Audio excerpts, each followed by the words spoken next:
Antalya Muratpaşa Belediyesi tarafından düzenlenecek olan 8.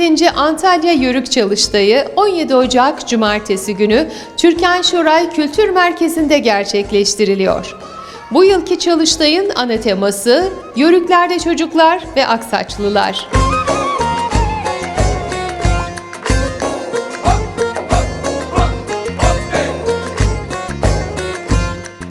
Gün boyu sürecek program kapsamında Yörük kültürüne dair sunumlar, sergi alanları, müzik dinletileri ve katılımcıların görüşlerini paylaşacağı Yörük Beyleri serbest kürsüsü yer alacak.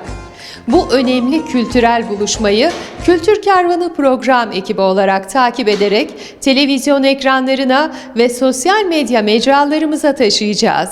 Dünyanın ortası Akşehir'den Büşra Pide Kültür Kervanı'nı sunar.